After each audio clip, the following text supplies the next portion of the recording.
Chapter 46. Experience. After finding a good hiding spot for Cassie, Sunny and Nephi's proceeded forward to face the scavengers. Soon they saw two hulking silhouettes in the distance. With her lips pursed together, Nephi's threw over her shoulder. "Keep up." Then, like a runner preparing for a race, she got down on one knee, inhaled deeply, and lunged forward. "Damn!" Sunny dove into the deep shadow cast by the wall of the labyrinth and followed, running as fast as he could. However, the distance between them kept growing. Suddenly, he remembered walking behind Nephi's as they crossed the bridge to the academy. Was it his fate to always follow behind her? Changing Star's running speed was incredibly fast. She was practically flying through the air, like an arrow let loose from a bow. One of her arms was stretched backward, holding the sword with its point to the ground. The other was cutting the air with each stride. It took the two scavengers a couple of seconds to realize what was happening after noticing her. By that time, she was almost upon them. With madness burning in their eyes and viscous saliva dripping from their mandibles, the monsters screeched and charged forward. Nephi's did not slow down, as though planning to ram them with her body. Sunny's heart skipped a bit. Her terrifying pincers shot through the air. At the last moment, Nephi's fell backward, falling on her side. The inertia carried her forward as she slid through the mud, passing between the scavengers. Then, she twisted her body, and stopped herself by plunging the sword into the ground. A bit slower, and she would have been impaled by one of the scavengers' legs. "Crazy! She's crazy!" By the time Changing Star got back to her feet, one of the scavengers had already turned around. However, Sunny couldn't see what was going on as his sight was blocked by the bulky carapace creatures. He only heard the sound of chitin striking against steel. There was no time to worry about that anyway, since he had his own problems to solve. Due to the insane maneuver that Nephi's had pulled off, the second scavenger lagged a little behind the first one. It was just about to turn around when Sunny finally got close enough to launch an attack. Silently cursing, he ran up a narrow protrusion on the coral wall and jumped, aiming to pierce the weak point at the scavenger's back from above. His shadow was already wrapped around the azure blade, but at the last moment, the scavenger suddenly moved, slightly turning its torso to the right. The blade missed the concave spot where the armor plates connected, and instead hit one of them square in the center, sliding helplessly across adamantine chitin. Crap! Instead of killing the beast with one decisive blow, Sunny ended up dealing no damage at all. What's worse, he landed right on top of the scavenger, practically hugging it from behind. In the next moment, the scavenger shook its carapace, throwing the irritating human off. Sunny flew sideways and crashed into the labyrinth wall, feeling breath being knocked out of him. Suffocating and disoriented, he fell gracelessly into the mud. Not good. By some instinct, Sunny rolled to the side. Something tore past him and hit the wall, sending pieces of crimson coral flying through the air. Then, he was lifted into the air and thrown backward. By that time, however, he had already come to his senses. Twisting his body, Sunny managed to land on his feet and take a few steps back without falling. In the next second, his sword was in front of him, held in both hands, just like Nephi's had taught him. The scavenger was already charging at him with a menacing fire, burning in its eyes. Repetition. Experience. The shadow flowed from the azure blade to his hand, then spread to his arm, shoulder, and then finally covered his whole body. Sunny instantly felt stronger, faster, more resilient. But was it enough? No. To survive, he would definitely also need some luck. One pincer flew at him from the right, the other from the left. There was no time to retreat or dodge sideways. So, instead, Sunny did something that made every instinct in his body scream in protest. He jumped forward, closing the distance to the charging monster. The pincers clashed together with a loud crack behind his back. Instinct or not, it was the only logical step. After all, the attack range of his sword was much shorter than that of the scavenger. He could only fight back by getting close. Before the beast had time to react, Sunny did what he had recently done thousands of times. His muscles moved even before his mind gave the command. With one fluid motion, he raised the sword over his head and downward, pushing with one hand while pulling with the other. His whole body moved in concert to deliver a powerful blow. The azure blade whistled as it cut the air. Then it hit the joint of one of the scavenger's front legs and cleaved right through it, severing the limb entirely. Blue blood sprayed everywhere. Sunny had less than a second to be amazed. "I actually did it?" There was no time to be distracted. Due to the loss of its front leg, the scavenger lost balance for a moment, careening forward and down. However, he had 7 other legs. This wasn't going to last long.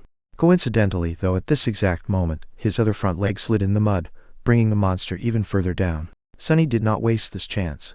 Taking a step forward, he thrust the azure blade up, pushing it into the scavenger's mouth. A severed mandible fell to the ground, as the monster impaled itself on the sword with its own weight. The massive body of the nightmare creature convulsed before falling still. It was dead. Sunny slowly exhaled, only now feeling the pain in his chest and at the back of his head. He carefully touched it and grimaced. His hand came back wet with blood. At least I'm alive. You have slain an awakened beast, carapace scavenger. Your shadow grows stronger. You have. With no time to listen to the spell, Sunny tugged on the sword to dislodge it from the monster's head and hurried to help Nephi's. However, it was too late. The other scavenger was lying in the mud, clearly dead. His limbs were still twitching, indicating that the fatal blow was delivered just moments ago.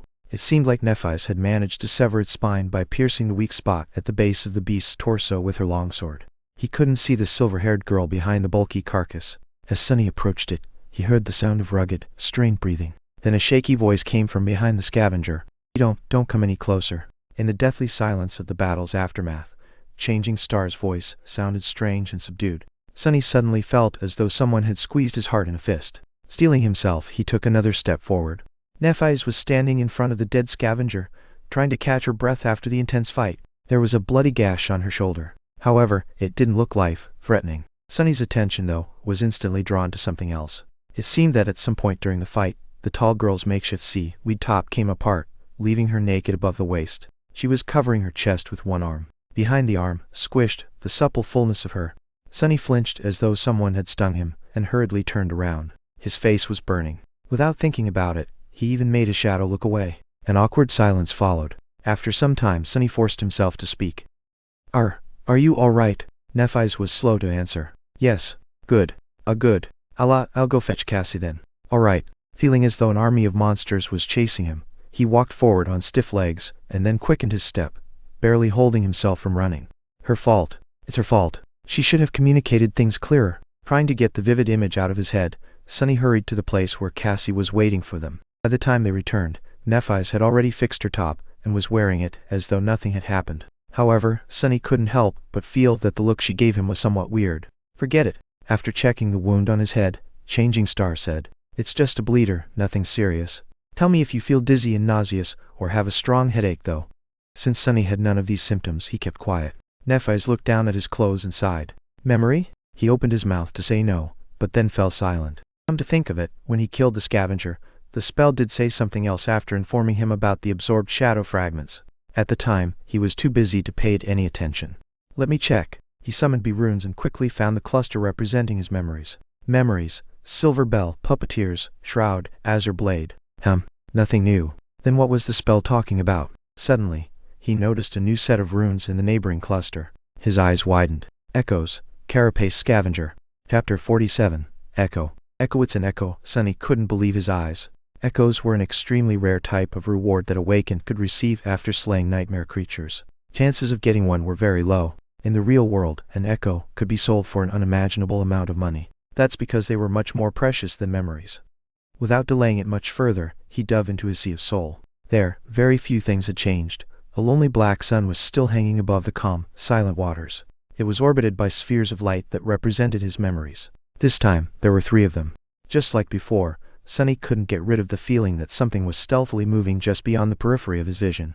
However, this time, he didn't pay it any attention. He wanted to see his echo. It too was represented by a sphere of light. However, this sphere was much larger, and hovered further away from the shadow core. With a thought, he commanded it to descend. The sphere slowly floated down, and touched the dark water. As Sunny came closer, walking on the surface of the sea, its radiance slowly faded away, revealing the monster contained within. A hulking, menacing carapace scavenger was calmly standing in front of him. There was no madness in its eyes, or any feeling at all, for that matter. After all, it wasn't really alive. It was just an echo. Shining runes appeared in the air, around the scavenger. Echo, Carapace Scavenger. Echo type, Beast. Echo core, Awakened. Echo attributes, Strong armored. Echo description, a cursed soldier of the Fallen Legion. Before Sunny knew it, a wide grin appeared on his face. That scavenger was now his. It could be summoned and used to fight against his enemies, carry heavy cargo, or perform other tasks. What's more, it was a whole rank above its master, which meant that it was much stronger, more resilient and fearsome than a dreamer with a dormant core should normally possess. With this echo by their side, many things would become easier. Following an impulse, Sunny raised a hand and brushed it against cold, black chitin. He just wanted to touch his new possession. However, the moment his palm touched the scavenger, a strange thing happened. The soul of sea suddenly surged a little, and a new set of runes appeared. Transform Echo into a shadow? Sunny flinched and snatched his hand back. What the hell is that about? He had never heard anything about transforming echoes into something else, let alone shadows. Then again, he had never heard about shadow cores and fragments too. It seems my aspect holds more secrets than I thought. Sunny licked his lips and hesitated. Then he cautiously said, yes. However, nothing happened. A moment later, the runes changed. Not enough shadow fragments to perform a transformation. Shadow fragments required. 24/100. He frowned, disappointed. I see. So there is another use for the fragments. They can either enhance my own core or do something weird to echoes. How do I know which use is more beneficial without knowing what a transformation actually does? An echo was plenty useful by itself. Sunny felt that it would be wiser to concentrate on strengthening himself, at least for now. I'll experiment with it later. With that, he left the Sea of Soul. Since he had spaced out for quite a bit, Nephi's was looking at him with a silent question in her eyes. Sunny grinned. I got an echo. Her pupils slightly widened. Cassie, on the other hand, was more expressive. An echo? You actually got an echo? Yes. Since the larger group of monsters was now minutes away from catching up with them, Sunny didn't waste any time and summoned the scavenger. The hulking beast immediately appeared in front of him, seemingly sewn together from tiny sparks of light. Soon, its black chit and became fully corporeal. Following Sunny's command, it shifted a little and raised its mighty pincers. Nephi's observed the echo with an unreadable expression. Then, a corner of her lip slightly curled up. Good. Sunny looked at her with a smile. I think we can task it with carrying Cassie. Outside of battle, it will help us the most. The blind girl's mouth fell open. Carry me? Like a mount. He chuckled and slapped the scavenger on its carapace. This bad boy can fit a petite girl like you with no problem at all. Trust me, I've been clambering these things a lot for the past few days. It's actually quite spacious on top of them, especially if they're not trying to kill you. Cassie hesitated. Well, okay. If you think it's for the best. Sunny and Nephi's helped the blind girl to climb on top of the echo. Then, they used the golden rope to create makeshift reins for Cassie to hold onto. After quickly retrieving soul shards from the dead scavengers, the sleepers hastily left the passage, narrowly avoiding another battle. With Cassie riding comfortably atop the scavenger, their overall speed dramatically increased. Sunny and Nephi's were jogging in the front, hoping to recoup the time lost in the first half of the day, and reach the high point with an hour or two to spare. From time to time, they had to take detours to avoid fighting groups of carapace monsters. However, with a monster of their own by their side, the mood and mental state of the three sleepers were much better. For the first time since coming to this place, Sunny felt somewhat calm. Of course, this calmness didn't last long. At some point, he noticed that the wind had picked up a bit. Almost simultaneously, Cassie asked them to stop. Nephi's and Sunny looked at her with deep frowns. It seemed that they both had a bad premonition. What is it? The blind girl let go of the reins. Do you hear anything? They looked at each other, then shook their heads. No. Why? Cassie scowled. Help me get off this thing. After they helped her, she stood motionless for a while listening. Her scowl deepened. Then the blind girl cautiously kneeled and put her ear to the ground. What do you hear? Cassie licked her lips. It's murmuring. Suddenly, a drop of water fell on Sunny's face. He raised his head and looked at the sky. There, dark stormy clouds were gathering with unnatural speed. Pretty soon they were bound to cover it completely, including the sun. And when that happened, his eyes widened. Chapter 48. The Storm. We need to move now. As Nephi's turned to him, Sunny grabbed Cassie and helped her stand up. His face was even paler than usual, and there was a panicked look in his eyes. Now, help me get her back on the scavenger. The silver-haired girl raised her head and looked at the sky. Soon, her expression darkened. Without saying anything, she did as he had asked.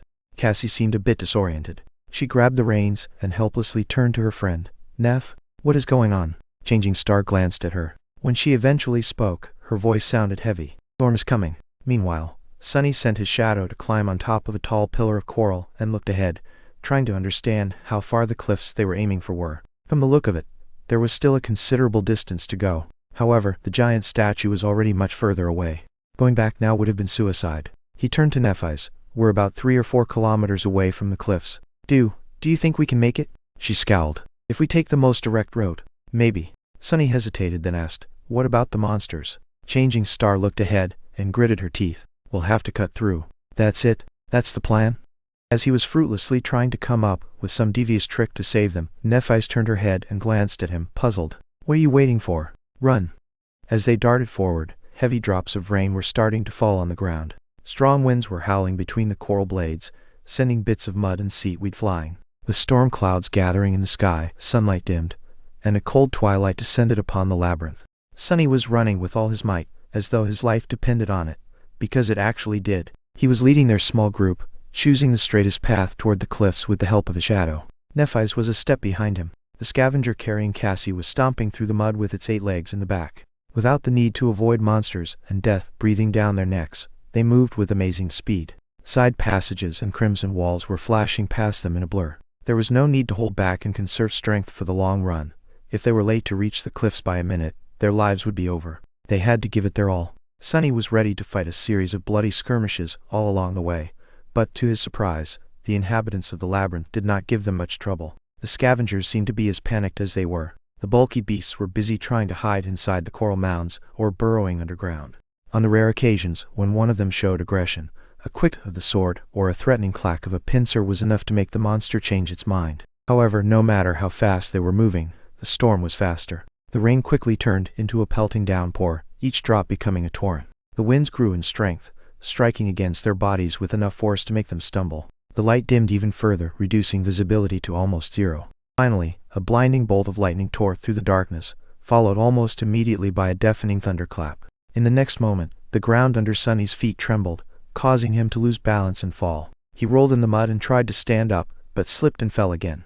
Someone's arm grabbed him by the shoulder and helped him rise. In the darkness of the storm, Sunny saw Changing Star's face. She opened her mouth and shouted, "Don't stop! Run!" He almost couldn't hear her behind the roaring wind and rain. By the time Sunny began to move, the dark, salty water was already as high as his shins. He gritted his teeth. The sea was coming back. He couldn't determine where the water was coming from, but with each minute, it was rising higher. Soon it was up to his knee, then up to his waist, making running almost impossible. The speed of the group slowed down considerably. It was then, in a sudden flash of lightning, when they saw a dark mass of stone ahead. They had made it to the cliffs. Almost at the same time, a terrible rumbling sound came from the depths of the labyrinth. Turning back, Sunny saw a colossal, crushing torrent of black water rushing through the crimson forest. Some distance away, a tardy scavenger was caught by it and thrown against the coral walls. The unbreakable carapace of the mighty creature cracked and burst open like a rotten egg. "Curses!" He turned to Nephi's. "Time is up. Start climbing." She caught him by the arm. "Dismiss your echo." Sunny didn't know whether the scavenger could scale the cliff. In any case, Cassie wouldn't have been able to hold on if it did. He helped the blind girl get down, and then sent the monster back to the Sea of Soul. Nephi's lowered herself to let Cassie climb on her back, then tied them together with the golden rope. Not wasting any time, she gritted her teeth and stepped forward to grab onto the wet rocks of the cliff wall. He began the ascent, rushing to get as high as possible before the black torrent hit. Some time later, Sunny screamed, "Brace!" In the next moment, a wall of dark water hit the rocks mere meters beneath their feet. As Sunny held for dear life, the whole cliff shuddered. A few boulders fell from somewhere high above, missing his head only by chance. Somehow, all 3 of them were still alive. However, things were far from being over. The black water was still rising, now with frightening speed, threatening to swallow them at any second. They had to keep climbing, and they had to be faster than the surging sea. Sunny cursed as he searched for the next hold to grab onto. To survive, he had to scale the face of the cliff with crazy speed. However, hastily climbing wet rocks was a recipe for disaster. One slip of a hand, and he would plunge down to be crushed against the cliffs, drown, or be eaten by some giant monster. The torrential rain and hurricane wind made everything even worse. And yet, there was no choice. He frantically kept climbing, tearing his skin on sharp rocks. Every muscle in his body was in agony. If not for the shadow wrapped tightly around his body, Sunny would have been long dead. But even with its help, the surging dark water was getting closer and closer. Damn it. Damn it all. No matter how hard Sunny tried, he couldn't win back any distance. Soon the water was at his feet. The sea slowly swallowed his legs, then his torso. He kept climbing, now fighting against the weight of the water and the force of the tide that was trying to tear him away from the cliff. But it was useless in the end. When the water covered his shoulders, he felt his fingers slipping from the wet rocks. Sunny tried to hold on, but the current was too strong. He was pushed away like a weightless toy, losing any purchase. No. In the last second, a golden rope fell into the water beside him. Shaken, Sunny grabbed onto it and held with all his strength. The rope drew tight and lifted him out of the water. His feet touched the cliff wall again. Not wasting any time, he resumed climbing with the help of the rope. Finally, a strong hand grabbed him from above and dragged his body over the edge of the cliff. Sunny fell to the ground, struggling to breathe. After some time, he looked at Nephi's, who was lying in a similar position to his right, equally as drained. She was still clutching the golden rope in her hand. Cassie was sitting a few steps away from them. He wanted to laugh, but had no strength for it. They survived. Chapter 49. Natural Element. For a few minutes, Sunny simply lay on the ground, letting the rain hit his face. From time to time, a bolt of lightning arced through the skies, drowning everything in blinding light. Other than that, it was almost completely dark. If not for his attribute, he would have had trouble discerning the shapes of Nephis and Cassie, who were resting nearby. After some time, however, a feeling of uneasiness entered his mind. Something was off. Sunny scowled, trying to understand where that feeling was coming from. Finally, he realized that it was a shadow. It was trying to draw his attention to something. "Please let me rest. I just want to rest." He was too tired to do anything. Both his body and mind were exhausted. However, the shadow was very persistent. It remained adamant. In the end, Sunny moaned and rolled over on his stomach, then slowly stood up. Nephis turned her head and looked at him. "What is it?" He grimaced. "I don't know yet. Something feels wrong." Cassie shivered and got closer to Neph. Following his shadow's warning, Sunny looked around, trying to find any sign of danger in their surroundings. Even with his vision, he couldn't see anything out of place. The upper part of the cliffs was well above the stormy sea, forming a small island. Its surface was rugged and uneven, with several protruding ridges breaking the line of sight. There was a large space between their group and the nearest ridge. That space was littered, seemingly at random, with piles of dirt and tall boulders. Nephis got up and summoned her sword. "Do you see anything?" Sunny frowned. "Not really." At that moment, another lightning flashed, briefly illuminating the small island. His eyes widened. The tall boulders surrounding them were massive and irregularly shaped. They were black in color and motionless. That's why Sunny had not recognized them for what they were at first glance. All around them, scavengers were silently lying on the ground. Sunny froze, suddenly consumed by terror. The hairs on the back of his neck bristled and stood up on ends. 1, 2, 3. He lost count because of panic and gritted his teeth. 7. No, 8 of them. He knew the 3 humans were not the only ones who thought of taking shelter from the dark sea on these cliffs. He trembled. These cliffs were a death trap. Noticing something on his face, Nephis tensed. "Sunny." He slowly turned his head to her and whispered, "Don't speak. Don't move. Just stay where you are." She followed his instructions without asking for the reason. However, a silent question appeared on her face. Cassie did the same. Sunny closed his eyes and breathed in, trying to calm his panicking mind down. There were no hopeless situations. Every problem had a solution. He just had to think of one. The scavengers did not attack yet. Maybe they were asleep or patiently waiting out the storm, trying not to move in fear of attracting more terrifying monsters. Maybe they simply did not notice the humans. After all, it was unknown how well these creatures could see. Were they able to see in the dark? Probably not, or at least not as well as he could. There was still hope. Sunny opened his eyes and looked at the small island again. This time, his perspective was different. He saw the deep darkness, the clamor of the storm that drowned out most of the sounds, the large distance between the scavenger. This was his territory. It was perfectly suited for a murderous shadow. Didn't he dream of becoming a silent assassin? Well, here was his chance. He just had to execute each step perfectly, crawl through the darkness, strike without alerting the enemy, kill each of them with one precise blow. Rinse and repeat. He already knew their strengths and weaknesses. All that was left was to put that knowledge to practice. And even if he makes a mistake, there were other means to fall back onto. Echo and Nephis could do their part if he were to land himself in danger. Yes, that could work. It had to. Sunny looked at Changing Star and Cassie. "I'll take care of this." Before they could react, he seemed to dissolve into the shadows. Under the cover of darkness, Sunny sneaked forward. His steps were soft and measured, his breathing controlled. He quickly determined the optimal order of attack to minimize the chance of being discovered and proceeded to the first target, a hulking scavenger that was the furthest away from the pack. Hidden in the shadows, Sunny suddenly felt calm and focused. He felt as though he was finally in his natural element. As the looming silhouette of the scavenger approached, he slowed down and circled around his target. The monster did not move, oblivious to the lurking threat that was drawing closer with each second. Sunny held his breath and prepared to attack. He only had one chance. Do it right. With that thought, he silently lunged forward. 1 step 2. Sunny jumped and easily landed on the monster's carapace. The azure blade was already in his hand, its steel dark. A moment later, it plunged into the weak point on the scavenger's back, piercing the chitin and destroying its brain. The quiet crack of the breaking carapace was quickly washed away by the rain. It was done. Sunny felt a sense of triumph appear in his heart and quickly suppressed it. This wasn't the right time to celebrate. 7 targets were still waiting for him in the darkness.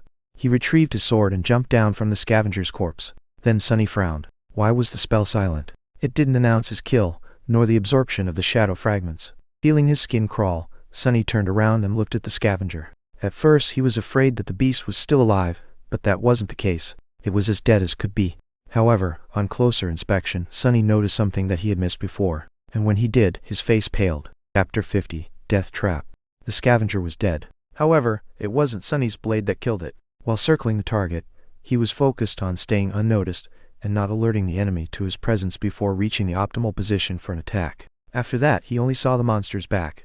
That's why he didn't notice the terrible wound that ran from the top of the creature's torso to its segmented legs, obscured by the rain. The unbreakable carapace was cut open like a tin can. The scavenger's flesh and mangled organs could be easily seen through the large gap, oozing azure blood. It streamed down only to be washed away by the storm.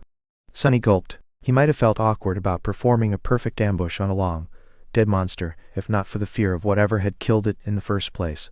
Looking around, he hesitated and summoned the azure blade back, then wrapped himself in the shadow. The small island was silent except for the howling of the wind. The rain was still falling down, forming a constant veil that hid away all details and distant objects. A rare flash of lightning sometimes flooded this bleak world with stark whiteness. Then, a thunderclap would come, making the skies tremble. With cold fright settling deep into his bones, Sunny cautiously moved to the next scavenger. He could tell from some distance that it was also dead, but had to come closer and make sure. Indeed, he was right. The creature was almost severed in half by the unknown assailant. Its wet innards were lying on the ground in a messy pile. Darkness had long ago stopped being comforting, becoming terrifying and oppressive instead. Sunny shivered. By the time he checked on all 8 monsters and confirmed that they were all dead, he was nauseous and scared out of his wits. When Sunny had first realized that the black shapes were, in fact, scavengers, he thought that the situation was as bad as it could get. Now he wasn't sure anymore. In fact, he was pretty convinced that things went from bad to worse. Standing near the last scavenger, Sunny observed his surroundings and thought about returning to Neff and Cassie. Maybe the terrifying killer had already left the island. They could just hide and hope for the best. He wouldn't be alone at least. However, not knowing what kind of danger was hiding in the darkness would drive him insane long before the morning came. Plus, with his fated attribute, hoping for the best was a fool's errand. That's why, although his body was covered in cold sweat, Sunny gritted his teeth and slowly walked toward the ridge that was obscuring the rest of the island from him. Coming close, he started climbing, trying to be as quiet as possible. The ridge wasn't very high, so he was able to scale it without much effort. Sticking close to the rocks, he raised his head to look down. Then, he immediately wanted to let go and fall to the ground. Right beneath him, just a few meters away, a dark silhouette was outlined against the rocks. It was much larger than the scavengers, with jagged spikes growing out of its thick carapace. Its chin was black and crimson, like an ancient armor splattered with fresh blood. Instead of pincers, 2 terrifying bone scythes were protruding from the joints of its arms. Each one was long and sharp enough to split a scavenger in 2. Sunny froze, afraid to move. He even stopped breathing. So that's the killer. It was one of those monsters that they had seen retrieving the transcendent soul shards from the giant shark's carcass, or another of their kind. He remembered how the 2 creatures had cut through the horde of scavengers, killing or throwing aside any beast that got in their way. Slaughtering just 7 of them would not pose a problem for something that deadly. Not to mention getting rid of 3 sleepers. Careful not to make a sound, Sunny slowly lowered himself down. His whole body was trembling. Moving his arms and legs with utmost precision, he began climbing down from the ridge, praying not to be heard, sensed, or noticed in some other way. Luckily, the monster remained oblivious to his presence. Reaching the ground, Sunny took a few steps back, still facing the ridge. He had to force himself to turn around. Feeling as though his back was being pierced by invisible needles, the young man stealthily moved in the direction where he had left his companions. A couple of minutes later, he returned to Nephi's and Cassie. The girls were tense and nervous, waiting for his return in the darkness. Before coming out of the shadows, Sunny let them know that he was approaching. "It's me." Nephi's moved, lowering her sword a little. Her face was a little grim. "What is the situation?" she said, careful to keep her voice low. Sunny slowly exhaled, finally feeling a bit safer. For the first time, he was genuinely happy not to be alone in this cursed place. "There are 8 scavengers around us, but they're all dead. The killer is one of those big monsters we saw, the thing with the crimson pattern on its carapace and sides instead of pincers. It's hiding from the storm beneath a stone ridge not far from here." A bolt of lightning flashed, illuminating everything around. In its aftermath, it looked as though 2 white sparks ignited in changing stars' eyes. Soon, the reflection was gone, leaving them gray and inscrutable again. She tilted her head and whispered, as though talking to herself, "An awakened monster." Sunny licked his lips. "Yeah. So what should we do?" Nephi's thought for a while, leaning on her sword. Then, she looked at him and said, "Kill it." Sunny stared at her, lost for words. Finally, he collected himself and said the first thing that came to his mind, "Are you nuts?" The idea of fighting that thing was pretty ridiculous, if not completely insane. Realizing that his words might have sounded a bit rude, he cleared his throat and added, "I mean, have you thought this through? How are we supposed to kill that monstrosity?" Nephi slowly inhaled. "It's not a question of thinking things through. We simply have no choice. She glanced at Cassie, who was listening to them with a pale face, and explained, "We can't leave the cliffs before morning, and neither can the monster. However, once the sun rises, it will easily see us and attack. Then, our only advantage, the element of surprise, will be gone. We have to fight it anyway. It's better to be the ones initiating the fight." Changing Star looked around and added, "It's not completely dark yet. Although barely, I can still see. Once the night comes, this won't be the case. So we will have to attack it first and do it soon." Sunny shook his head. "This still doesn't explain how we are going to kill it. That thing just dispatched 8 scavengers like it was nothing. We are not its opponents. We don't even know its weaknesses." Nephi's frowned. After a short pause, she said, "It's just an awakened monster." Sunny couldn't help but stare at her in disbelief. "What do you mean, just an awakened monster? Have you forgotten that all 3 of us are only sleepers? Dormant humans are not supposed to be able to deal with awakened beasts, let alone monsters. The fact that we can reliably kill scavengers is already abnormal." She looked back at him, undisturbed, and simply answered, "But we are abnormal." Sunny stood there with his mouth open, not knowing what to say. Nephi sighed. "You and I both are not exactly ordinary sleepers, aren't we? Don't try and deny it. Someone ordinary simply would not have survived in this place." He frowned, not happy about her line of thought. Meanwhile, Changing Star continued, "You, me, plus the awakened beast you have as an echo, plus the advantage of a surprise attack. I'm not saying that it will be easy. We might die, but there's a good chance that we won't." She looked down at the silvery blade of her sword, and added after a couple of seconds, "In any case, as I have already said, we don't have a choice." Sunny gritted his teeth, trying to find a logical retort. However, her reasoning seemed unassailable. He just had a really bad feeling about fighting that monster. In the ensued silence, Cassie, who had been quiet all this time, suddenly spoke. "You are forgetting about the main advantage we have over that thing." Both of them looked at her, surprised. The blind girl turned to face them and slightly lifted her head. "We are intelligent, and the monster is not." Her words echoed in the darkness. Sunny sighed. It seemed that a fight with the bone scythe monster was inevitable. Some time later, he was standing in the darkness, looking at the terrifying creature in front of him. His expression was grim and somber. Tightly gripping the azure blade, Sunny slowly inhaled.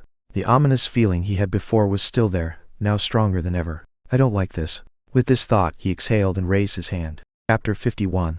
Carapace Centurion. Monsters did possess some rudimentary intelligence, however. They could not compare to humans.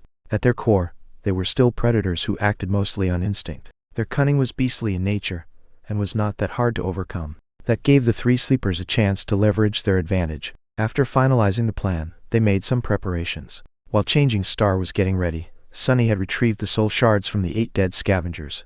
After delivering them to the silver-haired girl, he watched as she brought them to her chest and crushed them in her fist one after another, absorbing the essence of each shard into her soul core. After a few minutes, when the changes caused by the absorption were over, Nephi's opened her eyes and slowly inhaled. To a sleeper, consuming the shards of 8 awakened beasts was equivalent to slaying 16 dormant creatures. While not tremendous, it was still a significant boost in physical ability. Her body had become stronger, faster, enhanced in every way.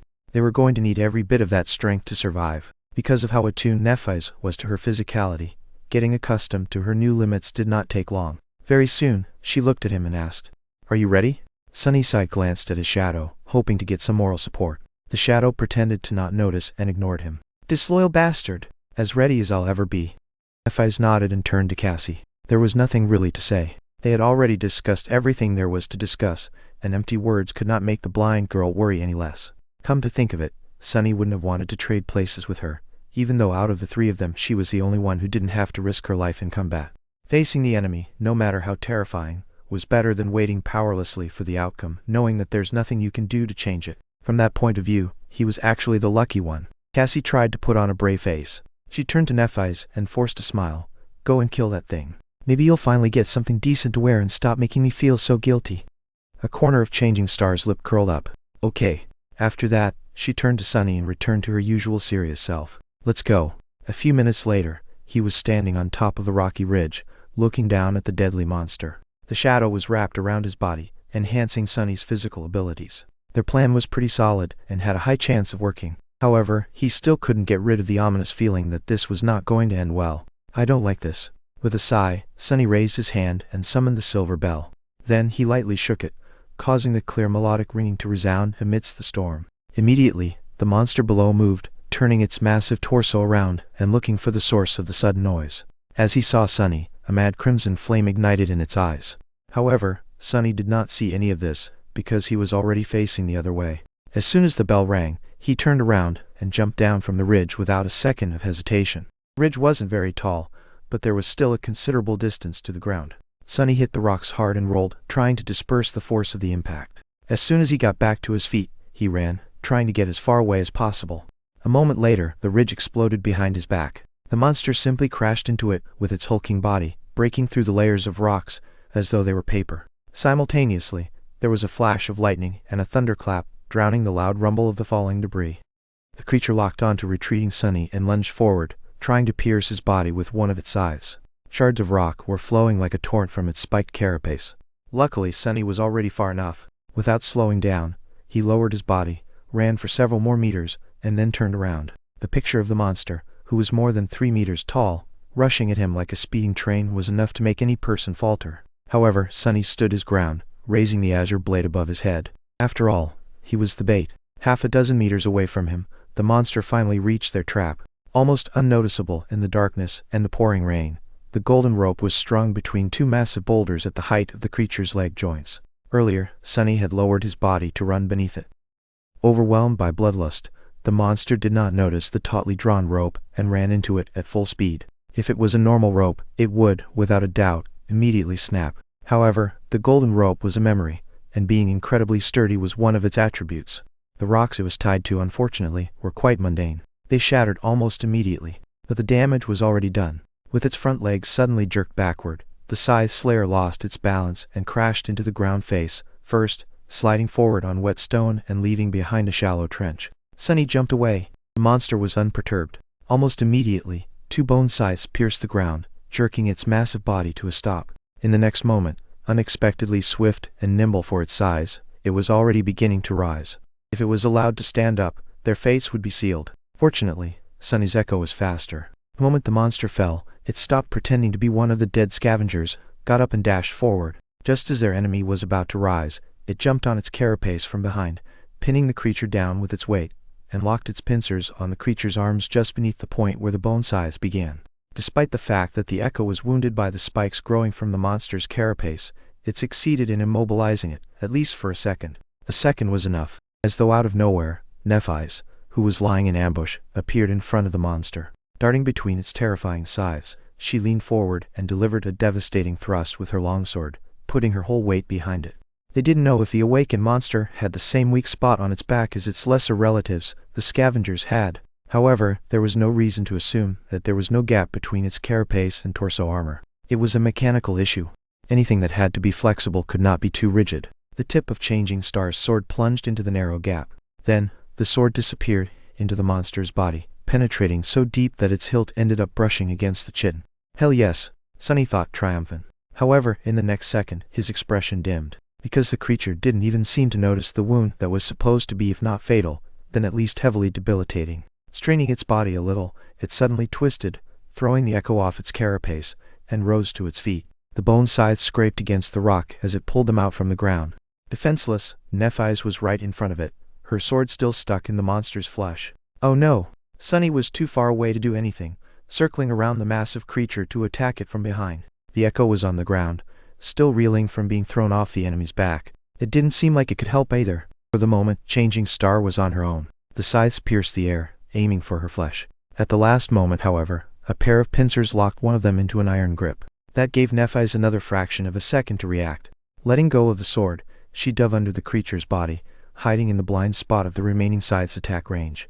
As far as hiding places went, this one wasn't optimal, since all the monster had to do to crush her into a bloody pulp was to lie down. However, in that moment, Nephi's had no other choice. This bad by then. Sunny was already behind the creature. Hoping to buy Neph some time, he brandished the azure blade and down. The sword connected with the joint of one of the monster's rear legs, drawing azure blood. However, unlike how it was in the battle against a scavenger, he failed to completely sever the limb. It was too tough and thick. In the next moment, the leg disappeared from Sunny's field of vision. Crap! As that thought appeared in his mind, Sunny raised his head and looked at the monster. Somehow, it had already turned around and was now facing him, 2 crimson flames burning with bloodlust in its eyes. Before Sunny could properly react, the sharp tip of a bone scythe hit him in the chest with the force of a siege ram. The only thing he managed to do was to transfer the shadow from his body to the puppeteer's shroud.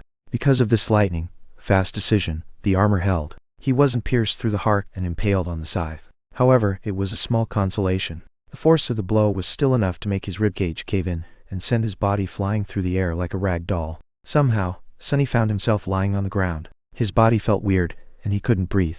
Something bitter was flowing from his mouth, making him choke. It was blood. He was drowning in his own blood. Weakly, Sonny tried to move, but his limbs wouldn't listen to him. Only the shadow listened, enveloping his body and delaying the inevitable a little. "I'm hurt." With his thoughts moving slower and slower, as though submerged in a dense fog, he looked up, hoping to see the stars. Instead, he saw two burning crimson eyes approaching him from the darkness. Chapter 52. Clarity. In that moment, hovering on the edge of nothingness, Sonny realized that he was about to die. He had to struggle against the fog that permeated his mind, slowing down his thoughts and dampening all emotions. All except for fear. Despite the fact that his body was broken and his mind was paralyzed, some stubborn part of Sonny was still refusing to give up. He wasn't ready to die, at least not without giving his all to survive. He was revolted at the thought of giving the world the satisfaction of the win. That would be so infuriating. Hadn't he told Hiro that he was going to survive no matter what, to spite them all? That's right. He might be a shameless liar, but a promise was still a promise. But how was he even supposed to survive? No matter how he looked at it, the situation seemed to be hopeless. As the Scythe Slayer approached, its eyes shining menacingly with bloodthirsty crimson light, Sonny tried to pierce through the fog that enveloped his mind. However, his attempts were aimless and weak. It was hard to find purchase in the fog. He needed an anchor. Suddenly, a simple thought caught his attention. It was something that he had repeated 1,000 times, burning it into his mind. Repetition experienced clarity. Clarity. He remembered what Nephi's had taught him. The essence of combat was murder. Any action performed during a battle served only one of two purposes. It was either to kill your enemy or prevent the enemy from killing you. If he could learn that, he would have enough clarity to master the mind. Back then, he didn't really understand the profound meaning behind the simple word clarity that Nephi's had used. But now, with his mind in shambles, he was finally able to grasp it. The two truths behind the essence and purpose of combat were simple and solid, almost tangible. Even in his half-conscious state, he was able to use them as a stable foundation in the fog. Then, he reformed his mind around this foundation, building it along the stark lines of that truth. Suddenly, he was able to think again. What's more, his thoughts were clear and incredibly fast, free of all unnecessary distractions. This was clarity. Sonny looked up at the advancing monster, calmly weighing his options. His body was pretty much useless. He couldn't move his limbs at all. The shadow still followed his commands, but it was busy doing an important job, keeping him from dying immediately.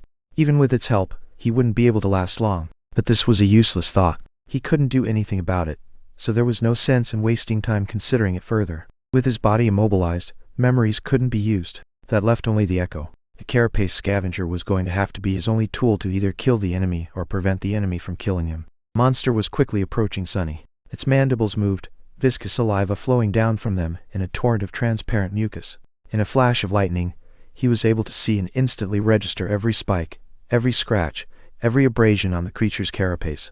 The handle of Changing Star's sword was still protruding from its body, washed in azure blood. What an ugly bastard. Sonny was being hypocritical. Truth be told, with its black carapace painted with crimson patterns and a mighty body specially designed for mayhem and slaughter, the Scythe Slayer looked striking and incredibly menacing. It was almost majestic, in a terrifying, murderous kind of way. Unable to move, he had to look helplessly as the monster closed the distance between them and loomed over Sonny's broken, bleeding body. Its scythe rose into the air, ready to strike down. Looking right into the monster's burning eyes, Sonny thought, "Go to hell, you overgrown bug." The scythe shot toward his body. In the last moment, something massive and furious rammed into the monster from the side, throwing it away. It was Sonny's carapace scavenger. Not bothering with its own safety anymore, the echo entwined itself with the enemy in a chaotic mess of limbs as they rolled on the ground. Despite the fact that it was smaller and weaker, its crazy assault and complete disregard for its own life were enough to give the bigger monster some pause. The echo lashed out with its pincers, ramming them against the creature's carapace in a crazy whirlwind of blows. For a moment, the howling of the wind was drowned out by the clamor of chitin striking against chitin. The Slayer's carapace mostly held, but a couple of cracks did appear on its black surface. However, it was still superior to the scavenger in every way. Even with one of its scythes pinned awkwardly under its body, the monster was more than able to repel the sudden attack. With an angry screech, it sliced with the other scythe, cutting one of the scavenger's pincer arms clean off. Then, it strained its legs and threw the smaller creature away.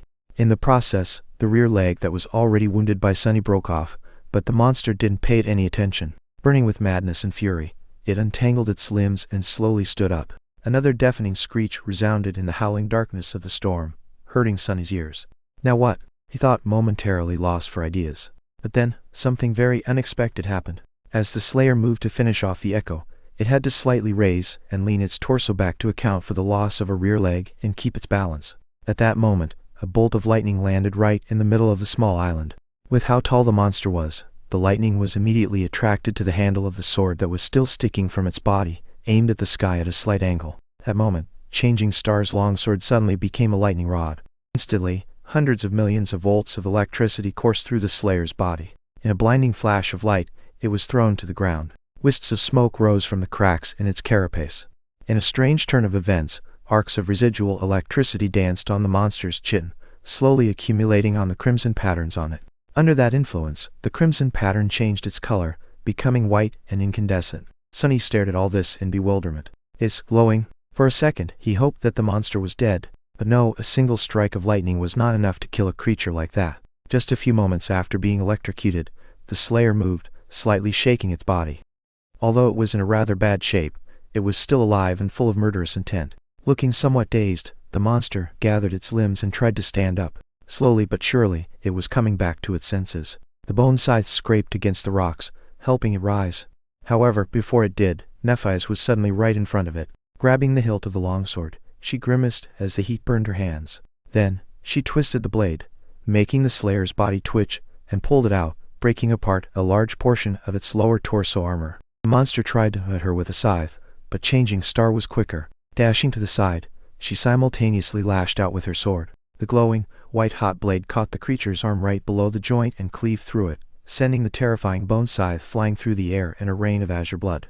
The Slayer screeched and swatted her away with one of its legs. Nephi's was thrown back and rolled on the rocks, losing her grip on the sword. Her eyes momentarily lost focus. The monster, on the contrary, was back to its sense. It seemed as though the sudden pain of losing a limb had shaken it wide awake. Raising to its full height, it opened its ugly mouth and let out a deafening, enraged shriek. Then, it lunged toward Neph with all-consuming hatred burning in its eyes. But it didn't get far. Right as the livid monster was beginning its attack, the battered echo appeared in its path. Its one remaining pincer shot forward, plunging into the wide gap in the armor created by Changing Star's sword. Twisting its arm, the scavenger pushed it inside the enemy's body, wreaking havoc on its innards. In the end, it even lifted the whole monster in the air, a little, its pincer going in almost up to the shoulder. The Slayer lashed out with its scythe, piercing the echo's chest through. Then, it twitched a couple of times and fell still. The scavenger screeched angrily and jerked its pincer, tearing the bigger monster's torso clean off its carapace. Proudly giving the eviscerated enemy one last look, it then staggered and collapsed to the ground. Sunny tiredly dismissed the echo, hoping that it can survive. He wasn't feeling too well. In fact, he was pretty much done for. You have slain an awakened monster, Carapace Centurion. The spell's voice fell uselessly on his deaf ears. It sounded distorted and distant. You have received a memory, Starlight Legion armor. Your shadow grows stronger. I won. Sunny closed his eyes, finally allowing pain and exhaustion to flood his mind. The fog was back, making everything feel like it was happening to someone else. He was tired, and he couldn't breathe. Drowning in blood was not very pleasant. As his conscience began to slip, he heard the sound of someone's hurried steps. And then, two soft hands gently touched his face. Chapter 53. Immortal Flame. Somewhat surprised, Sunny struggled to open his eyes. As his vision slowly focused, he saw Neff's pale face looming above him. Her short silver hair was wet, sticking close to her skin. She was standing on her knees beside his broken body, caressing his face with her hands. In her eyes, there was a strange expression. It was as though she was frightened, but resigned to something. Her pupils were wide and dark. What? Greeting her teeth, Nephi's moved her hands to his collapsed chest and pressed them lightly against it, causing a pulse of pain to radiate through Sunny's body. Then a soft, radiant brilliance suddenly ignited beneath the skin of her palms, reflecting in her gray eyes like two dancing white sparks. Almost immediately, Changing Star's face contorted in a grimace of excruciating agony, and she let out a terrible, muffled scream. Her skin became white as a sheet of paper, and as she bit her lower lip, drops of blood soon rolled to her chin. As the radiance grew in intensity, Nephi shut her eyes tightly, tears streaming down her tortured, bloodless face. Sunny, on the contrary, felt like he was in heaven. All pain disappeared from his body, replaced by gentle, all-encompassing warmth. He felt as though he was being cleansed by something pure and sacred.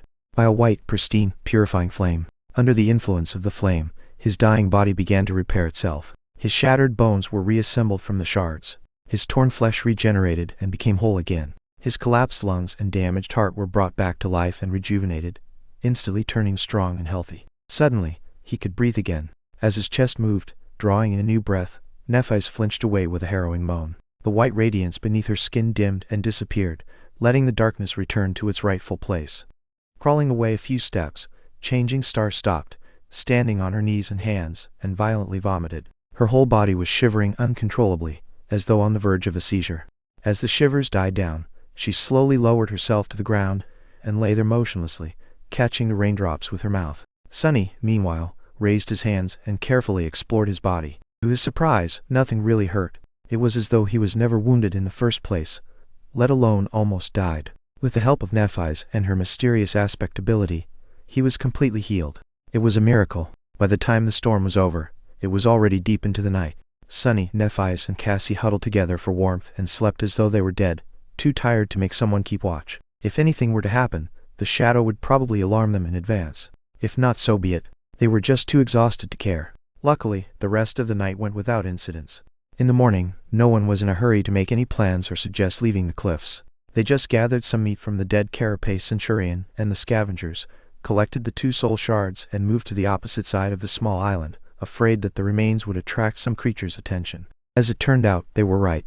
Not long after the group left the place of the battle, a dark spot appeared in the sky. Soon, it became larger and approached the cliffs, landing near the corpse of the centurion in a whirlwind. Sunny had never seen anything like it. The creature was massive in size, easily weighing twice as much as the carapace monster. Its body was white as a corpse and muscular, like that of a lion. It had 2 mighty paws in the back and 6 in the front, protruding messily out of its wide chest. Each ended with long, sharp talons. The neck of the flying monstrosity was covered in long black feathers, as well as its enormous wings. Its head resembled that of a raven, with large round eyes and a terrifying black beak. While they hid behind rocks, the creature feasted on the dead centurion, easily breaking its carapace apart with its talons and beak. Then, satisfied, it grabbed a few scavenger carcasses with its paws and rose back into the air, creating a small hurricane with each flap of its black wings. The creature left the cliffs and flew back the way it came. It was moving west. Following the black dot as it disappeared into the distance, Sunny sighed. Neph, what do you think that thing is? Nephis was also looking at the sky. After a few seconds, she lowered her gaze. I have no idea. Sunny simply nodded and went about his business. He had to perform his 1,000 strikes. After making a fire, they roasted the centurion's meat and had a delicious, hefty breakfast. Then, stuffed, the 3 of them lied down and lazily rested. After fighting against 2 scavengers at once, running away and barely surviving the sudden flood, climbing tall cliffs in the middle of a storm and battling an awakened monster, all done in a single day, they deserved some time off. Plus, Sunny needed to sort himself out. Truth be told, he was feeling a bit strange. The reason for this was not his traumatic near-death experience, although it had a lot to do with it. The thing was that, after the unexpected epiphany he had while trying to fight against the deathly mind fog, Sunny felt as though he had been changed. Because the clarity he gained never went away. It was still here, at the center of his being. He felt as though his very way of thinking and perceiving the world was now completely different. It was stark, streamlined, and dauntless. Sunny felt that he had become calmer. He was now able to think much faster and act without hesitation. Many things that previously seemed obscure and frightening suddenly became predictable, and thus surmountable. It was as though he had discovered an underlying order to the world that wasn't there before. That inner understanding gave him an advantage that was hard to explain with words. In a sense, this change was even more profound than the transformation of his body at the end of the first nightmare. He felt that he had made a big leap in his combat ability and overall power, even though it wasn't tied to the number of consumed shadow fragments or unlocked aspect abilities. Looking at the sky, Sunny wondered if this was how Nephis always felt. Probably. Mastery of the body, mastery of the mind. Right? He was still far away from being a master, but it felt as though he was on the right track. Some time later, Sunny approached the western edge of the cliffs. Nephis was sitting there, her feet dangling over the edge. She was looking west, lost in her thoughts. He sat down beside the silver-haired girl and followed her gaze, trying to guess what she was thinking about. Just like always, he failed. Changing Star was hard to understand. Sunny shifted, feeling incredibly embarrassed. Finally, he gathered his courage and said, "You saved my life twice yesterday." Nephis glanced at him and turned away again. "I did." He hesitated, trying to find the correct words. In the end, he couldn't come up with anything and simply said, "Thank you." This time, she looked at him a bit longer. Her face was calm and indifferent. "There's no need to thank me. Without you and your shadow, we would have drowned before reaching the cliffs or been torn apart by a large group of scavengers after stumbling on them in the labyrinth." After that uncharacteristically long sentence, she fell silent and added after a while, "We're allies." Sunny nodded, knowing that she was right. Still, Nephi's went above and beyond to keep him alive. Even if he had also done his part, not everyone would have gone to such lengths to return the favor. However, he didn't say anything about it, mostly because he could already imagine her answer. Staring right at him, she would stay quiet for some time, and then say something like "I just wanted to," or "It is what it is" in a flat tone. And then there would be an awkward silence. With a subtle smile, Sunny looked away. A minute or two later, he said, "It's you flaw, isn't it? The pain you feel every time you use your ability?" Nephi's was silent for a while before answering. Then, she simply said, "Yes." Sunny looked at her. Changing Star's profile was calm and distant. The wind was playing with her short silver hair. "What does it feel like?" She was staring into the distance. "Like burning alive." He sighed, trying to imagine what kind of suffering someone being burned alive would have to endure. As always, the spell was vile and cruel. "I'm sorry," he said quietly after some time. Nephi shrugged, not turning her head. "It's just pain." Sunny looked away, trying to hide his expression. Just pain. These might have been the saddest words he had ever heard. Chapter 54. Spoils of War. For a long while, they just sat quietly together. Nephi's was looking at the horizon, thinking about something only she knew about. Sunny's mind was strangely empty. From time to time, he would cast a glance inside his soul sea, observing the recuperating echo. The scavenger managed to survive its fight against the carapace centurion, even if it was just barely. Now, enveloped in a cocoon of light, it was flowing in the calming darkness of Sunny's soul and slowly regenerating. If an echo managed to retreat into the sea of soul alive, it would eventually recover from any wounds. The holes on the scavenger's carapace were already beginning to close. Its lost pincer arm, however, was not growing back anytime soon. Sunny sighed and summoned the runes. He decided to go over the spoils of the harrowing battle. Shadow fragments, 28 of 1,000. Since it was his echo that delivered the final blow, the kill was considered to be his. Thus, he received 4 shadow fragments, 2 for each of the Centurion's awakened cores. The shards of the cores themselves went to Nephi's, as per their agreement. She decided to consume one herself and give the other one to Cassie. The reward was sizable, but seemed disproportionate to the amount of trouble they had gone through to get rid of the terrifying monster. Ultimately, dormant humans like them were really not supposed to battle awakened nightmare creatures. No way, really? He thought to himself, full of sarcasm. It was just their bad luck that there was not a single dormant trank creature in this whole damned region of the dream realm. Sunny remembered his lofty plans of hunting weak monsters while safely protected from all their attacks by his Tier 5 awakened armor, and couldn't help but smile bitterly. Who knew that the puppeteer's shroud would turn out to be merely a minimum requirement for survival, as opposed to a huge, odds-defying advantage? Still, that armor had already saved his life twice, so it was doing its job. Speaking of armor, he lowered his gaze. Memory. Starlight Legion armor. Memory rank, awakened. Memory type, armor. Memory description. Born in the all-consuming darkness, 7 valiant heroes made an oath to return light to the cursed land. Time has erased their names and their faces, but the memory of the defiant oath still remains. Teacher Julius would have been ecstatic to be reading this stuff. The old man used to be an avid explorer and student of the Dream Realm's history before becoming a professor in the Awakened Academy and settling down in one of the most prosperous human citadels. He was still one of the leading researchers in that field, often irritating hunting expeditions with requests to explore this or that ruin. Sadly, Sunny had no idea when they would meet again. He cleared his throat and looked at Nephi's. "Anyway, I have a present for you." She turned her head and looked at him with a bit of confusion. "A present?" Sunny smiled. "Yeah, I forgot to tell you that I received a memory after we finished off the Centurion. Guess what type it is?" He glanced at her expectantly. However, Changing Star did not guess. In fact, her expression did not even show a hint of curiosity. After an awkward pause, Sunny had to look away. It's an armor. So, give me your hand." Physical contact was required to transfer a memory. Otherwise, he would have preferred to avoid it for as long as possible. There had already been too much contact between them for his mental composure. In retrospect, being invaded by the healing flame was a strangely intimate experience. Not to mention the memory of her soft touch, not that he had been in any condition to think about such things back then. Staring right at him, Nephi slowly held out a hand. Sunny hurriedly grasped it in his own, wishing to be done with this part of the process as soon as possible. Her skin was cool and soft. Trying not to get distracted, he willed the Starlight Legion armor to be expelled from his soul sea. One of the spheres of light disappeared from the Shadow Core's orbit. Immediately, he felt something akin to a spark of electricity moving through his body and into Changing Stars. She blinked and retracted her hand.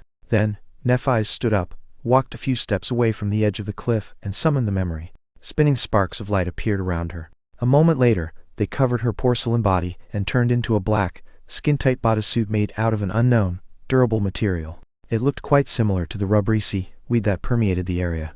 Then, intricate pieces of pristine white plate armor materialized over the black bodysuit. First the greaves and vambraces, then articulated pauldrons and eribraces, then cuisses and sabatons. Finally, a breastplate engraved with 7 shining stars appeared to protect Neph's torso, short enough to pose no hindrance to her mobility. It was followed by a helmet with a white plume.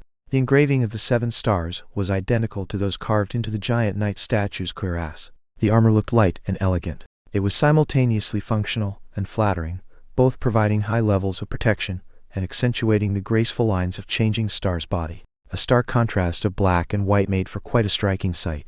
Nephi dismissed the helmet, letting her silver hair move in the wind. Then, she summoned her sword and performed a few tentative pirouettes, testing out the weight and flexibility of the armor. Seemingly satisfied, she then let the sword disappear into the air. Sunny observed all this in silence. When Neph was finally done, he asked, "Well, how is it?" She turned to him. Soon, a wide smile appeared on her face. Beaming with delight, Nephi hesitated and finally said, with a bit of embarrassment, "Much better." Sunny heaved a sigh of relief. At least now, all 3 of them were properly clothed. That was good. Really good. Not only because changing stars' combat effectiveness would dramatically increase due to the acquisition of a reliable armor, but also because now he wouldn't have to be distracted every time he saw her. Chapter 55, Lucky People. When they returned to the makeshift camp, the first thing that Nephi did was come up to Cassie. "Hey Cass. Guess what?" The blind girl turned to her and smiled. "You finally received an armor-type memory." Simultaneously, Nephi said, "I found something decent to wear." Then she fell silent and stared at her smiling friend. Cassie laughed. "The sound of your footsteps changed." Changing Star blinked. "Ah, I see. Well, it's from the Carapace Centurion." While she was describing the armor to Kasha and letting her touch the mysterious white metal it was forged out of, Sunny relaxed and rested by the fire. Some time later, Nephi was busy preparing dinner. Sunny was once again lying lazily on the stones and staring into the sky. The sky, like always, was gray and unfriendly. With all 3 of them equipped with decent armor, they were finally starting to resemble a real awakened cohort. In fact, Sunny thought that their group was rather eye-catching even by awakened standards. In her light tunic and sea-wave cloak, beautiful and delicate, Cassie looked like a princess. Lithe and poised, Nephi was like a noble knight tasked with protecting her. Sunny, however, if he was generous to himself, he would say that he looked like a young squire. But truthfully, he resembled a page boy a lot more, at best. If a random stranger were to see the 3 of them, that stranger would most likely assume that Sunny was either a lowly servant or a feeble ruffian that had been captured by the noble lady's guard. Well, that'll just add to their surprise when I stab them in the back. Wait, why would he stab a random stranger? Ah, who cares? I'm sure there'll be a reason. At that moment, Cassie sat down by his side. Sunny turned his head, looking at the blind girl with a bit of surprise. She bit her lip. "Nephi's told me that you almost died yesterday." "Oh, so that's what this is about." He shrugged. "Yeah." Then, with a silent sigh, Sunny added, "But don't worry about it too much. It's not my first brush with death." Although it was, as far as he knew, the closest. The memory still sent shivers running down his spine. Cassie was silent for a while. Then she quietly said, "I'm sorry." Sunny raised his eyebrows. "Sorry? What are you sorry for?" The blind girl lowered her eyes. "For being so useless." Sunny frowned and looked away. A second or 2 later, he said in his usual careless tone, "You're not useless." Cassie softly chuckled. "Aren't I? If I want to walk, I need to be leashed to you or Neph. If I want to eat, I need to wait for one of you to feed me. That's my life now. I can't do even the simplest of things without your help, let alone be of use to either of you in return." Slowly, her voice turned raw with emotion. This was the first time Sunny had seen her mask of resolve slip a little, revealing the desperate, angry, frightened face beneath. He was silent for a long time. Then he said, "Hey, have I ever told you about my first nightmare?" The blind girl shook her head. Sunny half closed his eyes. "My first nightmare was as bad as it gets. To tell you the truth, the situation was pretty hopeless. I was a slave destined to die of cold or mistreatment. Chained, bleeding, defenseless. What's worse, my aspect turned out to be completely useless. I mean literally. If I remember correctly, the phrase the spell chosen to describe it was a useless wretch with no skills or abilities worth a mention." Cassie turned her head slightly, visibly drawn in by his words. "Then, how did you survive? Did things change for the better?" Sunny smiled. "Gods no. In fact, they quickly turned worse. Much, much worse. But what would you know? In a strange twist of fate, my useless aspect turned out to be the only thing that could guide me through that mess alive. In that regard I was incredibly lucky. He shifted a little and glanced at the delicate girl, noticing a thoughtful frown on her face. But here is the thing about luck. People usually speak about it as though luck is something that just happens to you. It's not. Luck is 50% circumstance and 50% your own ability to grasp it. Luck is something you have to make happen yourself. Fought with everything I had to survive. That's one of the 2 reasons I'm still here. Saying that, Sunny remembered the cold, dark mountain and shivered. Then, pushing the chilling memories away, he continued. The second reason is the spell itself. I won't go as far as to call it reasonable, but it is fair in its own perverted way. The spell takes with one hand, and gives with the other. It was like this with my first nightmare, and it is the same with you. Cassie's frown deepened. Sunny chose his next words very carefully. Eventually, he said, your flaw is the most debilitating one I have ever seen or heard of. You are right, without help from someone like Neff, it would have been a certain death sentence. And people like her, well, I'm not even sure that someone else like that exists. But, the blind girl gritted her teeth. But what? Sunny looked at her with a serious expression. But that also means that the other side of the flaw, your power, is equally as extraordinary. You just haven't found the way to grasp it yet. When you do believe me, you'll remember this conversation and feel very embarrassed about how naive and foolish you were. Cassie's expression changed to one of doubt and confusion. Do you really think so? She whispered. There was a hint of desperate desire in her voice. However, the question itself almost made him laugh, for an obvious reason. Trust me, I'm the most honest person in the world. 2 worlds, in fact. Sunny would actually love nothing more than to be less honest. But sadly, he was physically incapable of doing so. Of course, she didn't have to know that. Cassie was silent for a long time, lost in thought. It looked as though she was in the throes of some inner struggle. Sunny almost assumed that their conversation was over, but then she suddenly said in a low, raspy voice, I had more visions than I told you guys about. Chapter 56. The heaviest thing in the world. He blinked, staring at the blind girl with surprise and a bit of apprehension. Her sudden statement really threw him off. Why would she keep something like this secret? And why tell him now? Confused, he asked carefully. More visions? Why haven't you told us? A fleeting, tired smile appeared on Cassie's face. She lowered her head and remained silent for a while. Then closing her eyes, she said, You probably don't know. How could you know? But knowledge can be really heavy. It can be as heavy as the heaviest thing in the world. Then, a sad smile appeared on her face. I am afraid that by telling you, I will actually cause the things I saw to come true. Sunny tensed up, alarmed by the implication behind her words.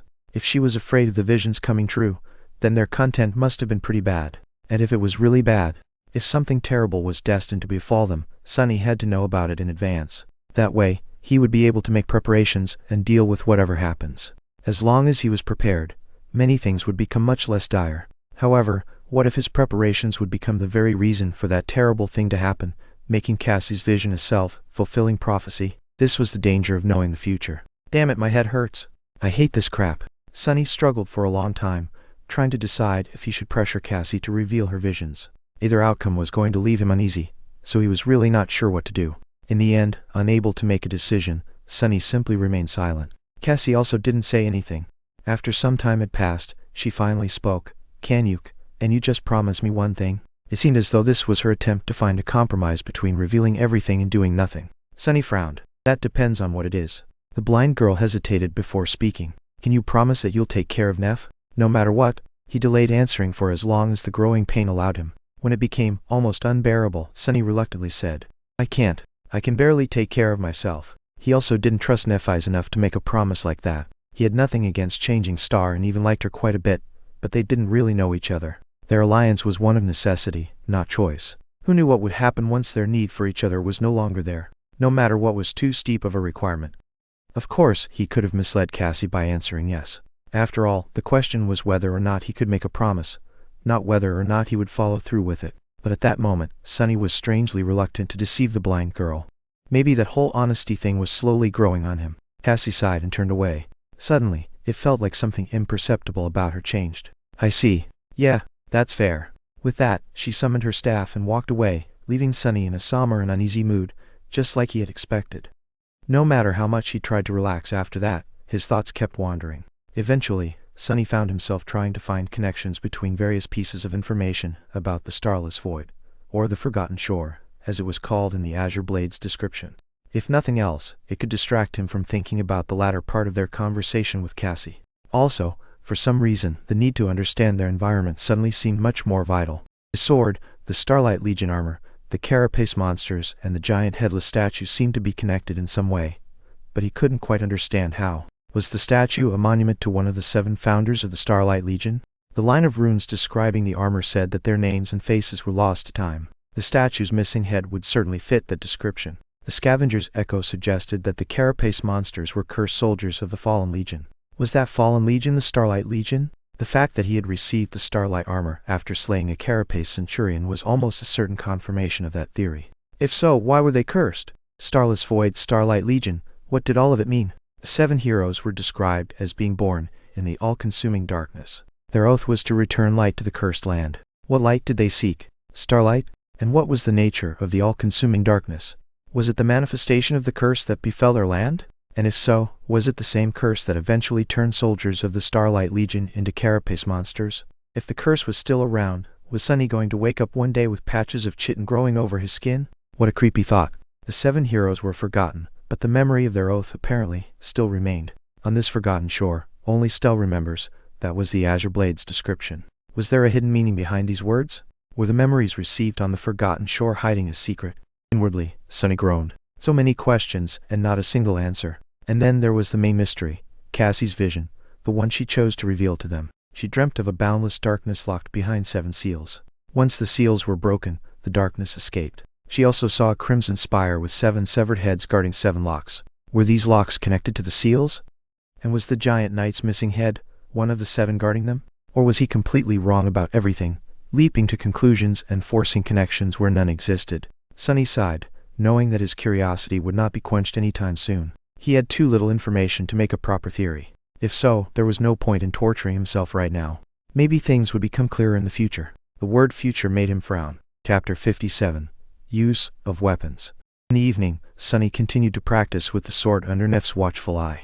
With his new insight, every movement felt different from before. After the 1,000 strikes were finished, he sat down to rest and studied the Azure Blade, tempted to continue obsessing over the abundant mysteries of the forgotten shore. After a while, Sunny asked, "Do you think I'm well suited to use a sword? Should I consider switching weapons in the future?" Nefes shrugged. "That depends on your goals. However, the sword is considered to be the king of weapons for a reason."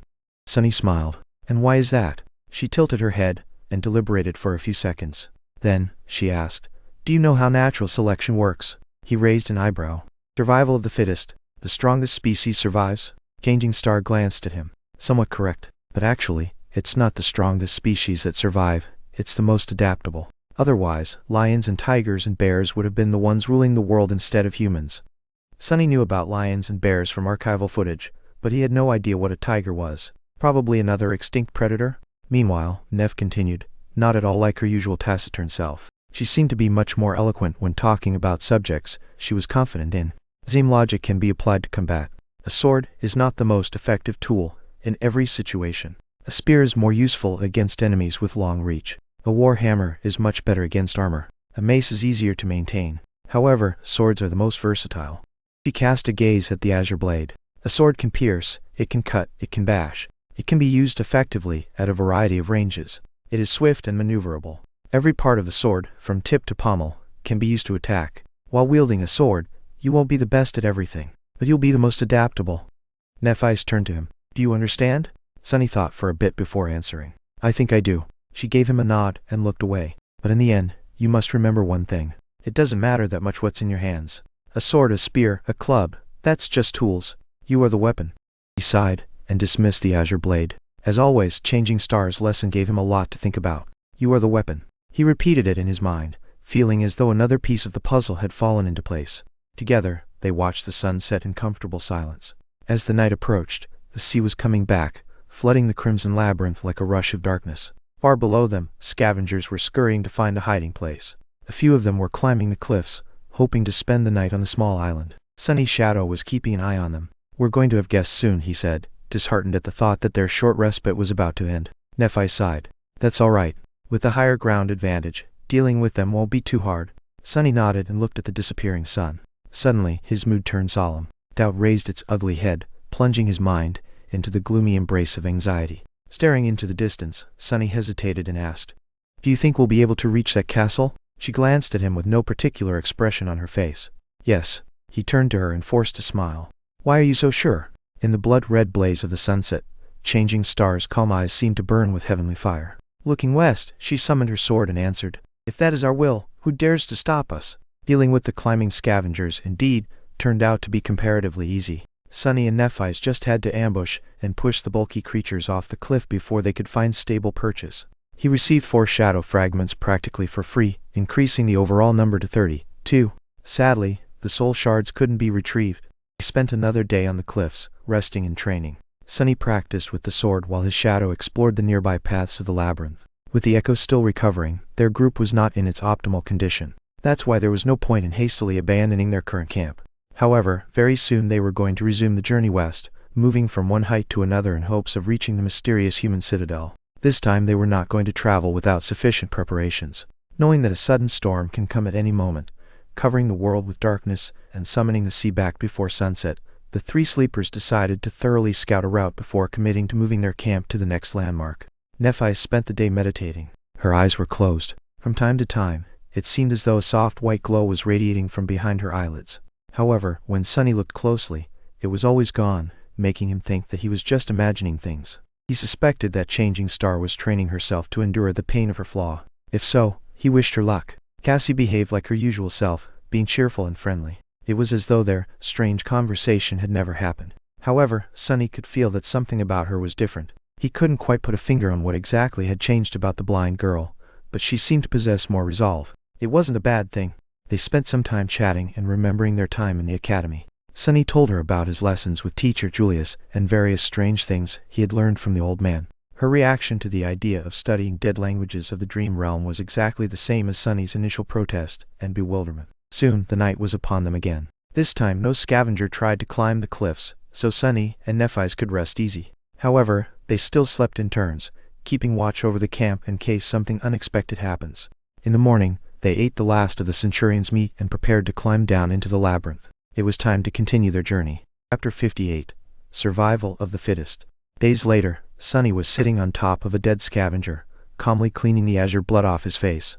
Your shadow grows stronger. His sword was still stuck between the plates of chitin armor, trembling slightly as the beast's body convulsed before falling still. Somewhere behind him, the sound of breaking carapaces announced that Nephi's was already digging out soul shards from the corpses of the creatures they had slain. After dozens of such battles, the 2 of them were nothing if not efficient. Glancing back, he evaluated the scene of carnage. The path between 2 crimson walls was littered with corpses. Initially, they were simply planning to lure the carapace centurion that had been tracking them for the past few days into this narrow passage to turn its size against the monster. However, things quickly took a turn. Attracted by the noise of the battle, both the scavengers and the weird centipede creatures that were waging war against the Carapace Legion in this part of the labyrinth showed up to join the fight. In the ensuing mayhem, Sunny and Nephi's used the animosity between the 2 tribes of monsters to their advantage and ended up as the only victors. Not far from him, the echo was mutilating the corpse of the centurion. Its lost arm had long grown back. Now, the scavenger was tearing pieces of monster meat with its new pincer and vindictively devouring them. Technically, an echo wasn't supposed to experience hunger. This one, however, had seemingly acquired a hatred for Carapace centurions after their encounter with the massive Scythe Slayer on that fateful stormy night. It had already been 2 weeks since they left the cliffs. In that time, many things had changed, while many remained the same. Moving from one high point to another, they steadily traveled west. With Cassie riding atop the echo, the speed of the group was dramatically enhanced. Still, they took care to explore paths to their next stop before committing to a day-long journey. This way, the risk of being caught in another storm was minimized, as they could always either reach the next landmark in time or return to the previous one. Their approach to traveling through the labyrinth had also changed. In the past, Nephi's and Sunny tried to avoid the scavengers, resorting to fighting them only if there was no other choice. However, the battle with the centurion opened their eyes to the fact that they desperately needed to become stronger, and do it fast. That's why they began to actively hunt the carapace beasts, taking out any creatures that were either completely isolated or moving in groups of no more than 3. The idea of 2 sleepers consciously seeking out nightmare creatures of the awakened rank was pretty ridiculous, but somehow, they made it work. Just as Nephi's had said, both of them were abnormal. Clad in the Starlight Legion armor, Changing Star, who had always been an extremely formidable fighter, was now able to showcase the full extent of her combat ability. Simply put, she was a menace. It seemed as though her silver sword had a mind of its own. Whenever the tall figure in white armor appeared, rivers of azure blood were sure to flow. What's more, Neff's powers grew with each soul shard she consumed. Every increase was barely noticeable, but with dozens of them added up together, the difference was apparent. She was slowly approaching the line between the peak of human physical form and the threshold of superhuman prowess. The same could be said about Sunny, although, in his case, it was predicated on the timely use of the shadow. His own body had become considerably stronger due to the rigors of the dream realm, but it was still far away from reaching its peak potential. While Nephi's was growing more powerful through the consumption of soul shards, he was quickly collecting shadow fragments. Of course, he wasn't able to get every kill, so their amount was less than that of the shards. But he also didn't have to share them with Cassie, which Changing Star was continuously doing. As a result, the rate of their progress was more or less the same. However, the slow accumulation of power was not the only factor that influenced the rapid growth of their combat effectiveness. Sunny's skill level and battle sense were also improving by leaps and bounds. Under the tutelage of sword goddess Nephis herself, he was quickly learning the ins and outs of wielding the blade. Then, he was forced to apply these lessons to practice, participating in bloody battles each day with his life on the line. This brutal, merciless reality was, for better or worse, the best training grounds for a true fighter. There was no room for mistakes, only progress, because a single mistake would most likely become his last. One real fight was worth 1,000 hours of training. With experience, Sunny was able to gain knowledge. With clarity, he was able to turn this knowledge into a seed of understanding. But even that wasn't the biggest contributor to the dramatic increase in the group's overall might. The main culprit was, to his endless surprise, teamwork. After fighting side by side for so long, Sunny and Nephis had developed a tacit, intuitive understanding. Without the need for words and signals, they were able to act in unison with each other, perfectly coordinating their attacks and actions to better control the battlefield and destroy their opponents. The importance of this unity was hard to overestimate. With proper cooperation, it was as though their numbers doubled. The effect was immediate and overwhelming, at least as long as they chose their battles carefully. It was nothing short of jolly. With all this added up together, their group had turned from a trio of lost kids into a cohort of well-equipped, experienced in battle, hardened survivors. Even Cassie was becoming stronger. Apart from the boost she had received from absorbing the soul shards, the blind girl was also slowly learning to live and function with her disability. After all, it was less than 2 months since she lost her sight. Cassie was still adapting to her condition, and she was doing an incredible job, considering the circumstances. She was still unable to help them fight against the monsters, but the burden of taking care of her was becoming less and less heavy. Sunny had also grown accustomed to it, even finding the time spent watching over the blind girl somewhat calming. The goal of reaching the human castle did not seem as impossible as it had before, and now he felt as though they were getting closer and closer. Chapter 59. Shadow of the Crimson Spire. Jumping off the dead scavenger, Sunny retrieved his sword and whistled, letting Cassie know that it was safe to come out. Soon, she crawled out of a small opening in the coral wall and carefully put her feet on the ground. Leaning on her staff, the blind girl stood up and slightly turned her head, listening to the light sound of his footsteps. Sunny approached Cassie and took her hand, gently placing it on his shoulder. Then, carefully avoiding puddles of blood, he guided the blind girl to the echo. They talked on the way. Did those centipedes show up? During their journey through the labyrinth, they discovered that the scavengers were not the only creatures populating it. Different types of monsters lived in the Crimson Forest, hiding inside the reefs during the night and coming out to hunt once the sun was up. There were sentient colonies of carnivorous worms that attacked from beneath the black mud, flesh-eating flowers that strangled their prey with blood-sucking vines, and weird transparent tentacles that they had once seen dragging a desperately resisting scavenger into a dark, cavernous crevice. They still didn't know what type of creature had been hiding in the crevice. Sunny hoped that they would never find out. In short, the labyrinth was home to all kinds of horrors, every one of them at least of the awakened rank. They were all carrion eaters, living off the remains left behind by the monsters of the Dark Sea. Given the opportunity, they were also more than willing to devour each other, not to mention the 3 juicy humans. Luckily, the Carapace Legion turned out to be extremely territorial and seemed to have the upper hand in this region of the Crimson Reef. While their armor, size, and physical strength made the scavengers formidable opponents, dealing mostly with one type of creature was infinitely better than constantly facing unknown danger. The centipede monsters were the latest enemy of the Carapace Legion they had met. Some of these critters were more than 3 meters long, with glistening red chitin and hundreds of tiny, scurrying legs. They were abhorrently fast and agile, being able to move through mud, climb the coral walls, and even drop on the unsuspecting victims from above with incredible speed. What's worse, their bodies were able to secrete a corrosive black oil that melted through the strongest armor in seconds. The only redeeming quality of the centipede monsters was that their chitin shells weren't very tough and could be easily pierced by a sword. Sunny answered without turning back. Yeah, 6 of them. And a few scavengers too. We let them fight each other and then finished off the survivors. Cassie gulped. Were you hurt? Nothing our armor couldn't handle. What about the centurion? He glanced at the half-devoured carcass and smiled. It's not going to bother us again. This was the second awakened monster they had slain after entering the dream realm. Compared to the first encounter, this battle went much smoother. No one died, no one was seriously injured. The echo even kept both of its pincers. How many soul shards did we get? Sunny counted. Should be 11.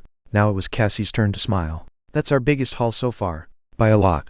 He nodded. Yeah. However, they had once again failed to receive a memory. Sunny wasn't sure if his bad luck was to blame, but neither he nor Nephi's had been able to acquire a single one for the past 2 weeks. It was almost as though the spell had decided that they had already gotten enough. There can never be enough. He sighed. One of the games he and Cassie liked to play during camp was to discuss what they would buy after coming back to the real world and becoming rich. However, he had to collect a few memories to auction off first. Otherwise, where would the money come from? Consumed by greed and avarice, Sunny approached the echo and looked up at it with disapproval. Hey you! Stop chewing! The scavenger obediently froze, a piece of meat still hanging from its mouth. Spit it out. Shaking his head, Sunny helped Cassie climb to her seat and handed her the reins. This weirdo actually gobbled up almost half of the centurion. What's up with that? Of all the echoes in the world, why did I have to get stuck with a defective one? His shadow solemnly nodded, expressing that it completely understood his sentiment. Sunny squinted at it. What a rare show of solidarity. The shadow didn't have any echoes, though what defective individual was it stuck with? Cheeky bastard, Cassie laughed. Don't badmouth my steed. He is a great echo. I like him very much. It's a he now, huh? Sunny shook his head again and got to stripping the remaining meat off the centurion's carcass. Then he placed the meat into the seaweed saddlebags attached to the scavenger. He had made these bags himself to increase the group's carrying capacity. After all, the scavenger was supposed to be extremely strong. Not using it to their advantage would have been an oversight. After that, Sunny sighed and got to the least pleasant task, harvesting the oil sacs from the centipede monster's corpses. Each had 2 of them connected to a special gland. The whole process was more disgusting than dangerous, since the corrosive effect was only achieved after the liquids from the 2 sacs were mixed. They had not come up with a way to utilize the centipede oil yet, but Nephi's insisted on collecting as much of it as possible. She was sure that it was going to be of use one day. At the very least, the oil was highly flammable. Speaking of Nephi's, by the time Sunny was done collecting the sacs, she had already gathered all the soul shards and was standing in front of the echo. He showed her his trophies and carefully placed them in a separate saddlebag. All done? She nodded. Sunny looked at the sky, trying to determine the time. The sun was right above them, high in the gray sky. There was still plenty of daytime left. What do you think? We're right in between the flat hill and the bone ridge. Should we return or try to reach the ridge today? The ground level of the labyrinth was not uniform. Some parts of it were situated higher than the others. Currently, they were in one such area. The dark sea was much more shallow here, which meant that there were more natural features that remained above water during the night. That made for shorter distance between them. Nephis thought for a bit, then said, "Let's push to the bone ridge." They had already scouted most of the way to it yesterday, so there wasn't much danger of getting lost in the labyrinth and not making it on time. With the carapace centurion dead, the unpredictable element that had been making their lives harder for these past few days was also gone. Considering this, changing Star's decision seemed proper. Sunny nodded. Okay.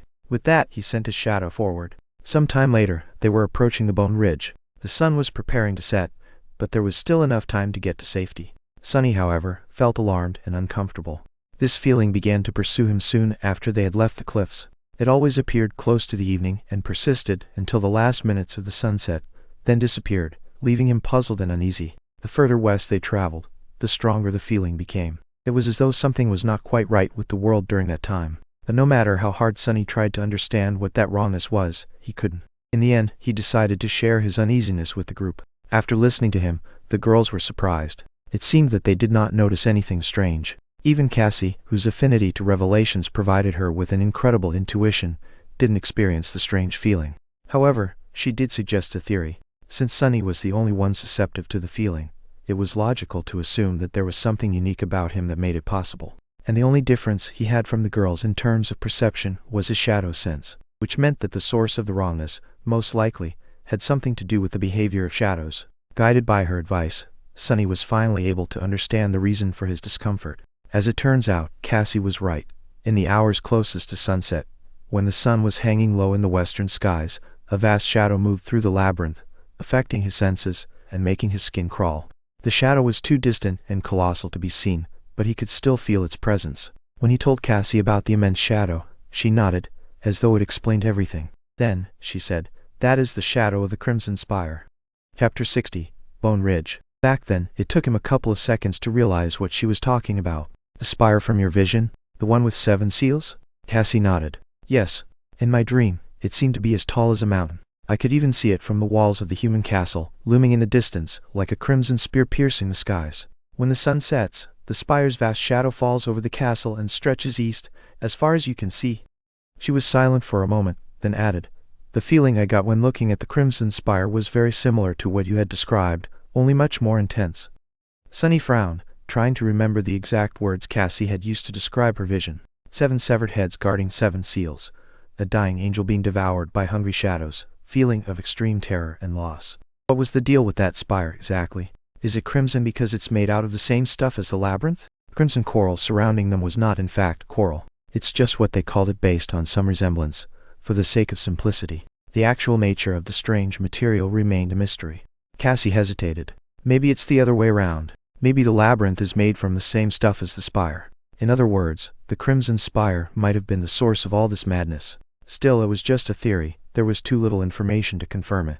However, Sunny did feel that the spire was, in one way or another, at the center of all things that they had encountered. He just hoped that it wouldn't be their final destination. Knowing the reason behind his restlessness, Sunny was able to endure it much better. He even found a hidden benefit to the situation. As long as he sensed the shadow of the Crimson Spire, he could pinpoint the direction to the human castle, since it was situated somewhere between their location and the source of the shadow. In a sense, the Crimson Spire had become his inner compass. "Get ready." Neff's voice took Sunny out of his reverie. Shaking off the distracting thoughts, he focused on the task at hand. They were getting close to the Bone Ridge. This name came to their minds as soon as they had first laid their eyes on this towering landmark. It was visible from quite a distance, sharply contrasted against the crimson coral and the gray sky in all its ivory splendor. The Bone Ridge was in fact made of bone. The skeletal remains of a colossal sea monster lay on an enormous mound of chaotically growing coral, with its arching spine protruding especially high above the ground. It was impossible to say what the terrifying creature had looked like while it was still alive, but one thing was certain. It was gargantuan even by the standards of the Dark Sea. This wasn't the first giant skeleton they saw during their journey. In fact, the labyrinth was littered with remains of dead leviathans, their massive bones forming natural arches and palaces throughout it. They were easy to spot because the coral formations were especially tall and dense in their vicinity, as though trying to bury any sign of whiteness in the sea of crimson. Sunny, however, had a feeling that the situation was actually reversed. To him, it seemed as though the coral was actually growing out of the old bones and spreading in every direction, slowly consuming the world. When he looked at the crimson mounds surrounding the colossal remains, he couldn't help but see them as rivers of ancient, solidified blood. He was almost sure that if they were to dig deep enough into the black mud to find the roots of the crimson forest, they would find nothing but endless layers of bones. What a scary image. Regardless of what Sunny thought about the nature of the labyrinth, the beast whose remains formed the Bone Ridge was especially large. Thanks to that, a portion of its long spine was tall enough to remain above the water during the night. That's why they had chosen it as the next stop on their journey. The evening approaching, the next task was crucial. They had to scale the dead leviathan and make sure that no other creature had decided to take shelter in its remains. If something did, they had no choice but to try and kill it, since there was no time to retreat to their previous safe haven. The last step was often the riskiest. Coming to the base of the coral mound, the group moved around it, searching for a convenient path up. Eventually, they arrived in front of the creature's cracked, misshapen skull. With its lower jaw missing or buried under the mud, the upper formed a vast, cavernous cave.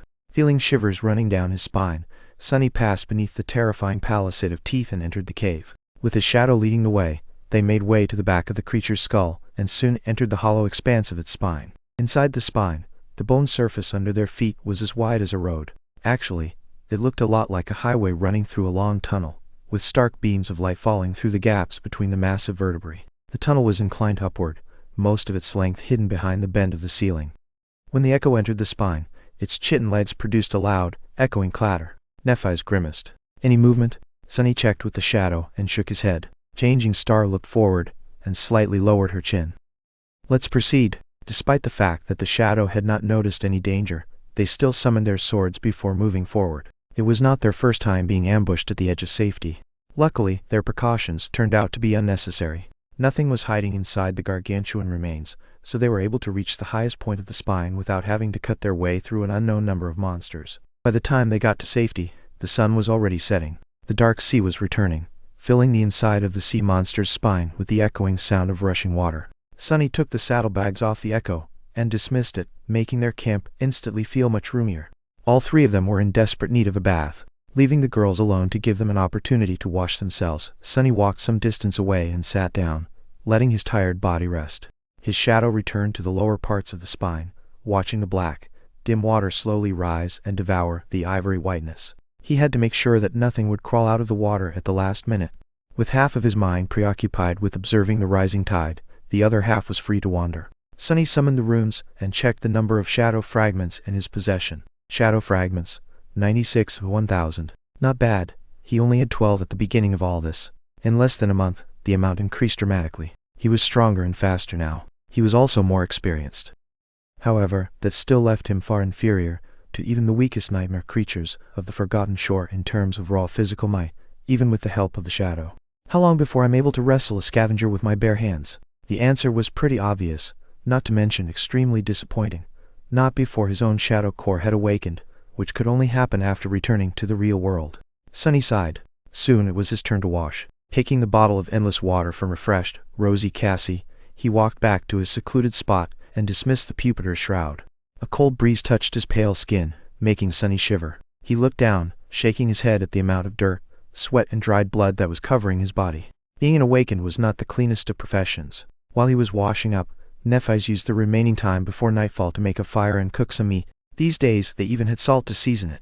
At first, the idea of using the sea salt left behind by the dark sea did not seem very appealing, but after a while, they grew accustomed to it. Salt made every meal they had much tastier. They ate in silence, too hungry and tired to talk. Soon it was time to sleep. Sunny took the first watch, planning to fit in some sword practice before it was his turn to rest. Going through the motions of the basic kata, he split his mind in two. One part was concentrating on the movements of his body, while the other, smaller part, was observing the surface of the black water through his shadow. In the absence of wind, the dark circle covering the lower part of the spine was strangely calm. This was his first time seeing the black water without the constant undulation of waves, with its surface strangely flat and absolutely still. It looked like a giant mirror, one that was made of pure darkness. It was unnaturally mesmerizing. Suddenly, he felt a strong desire to come closer and take a look at his reflection. However, Sunny didn't move. He was terrified of what might look back.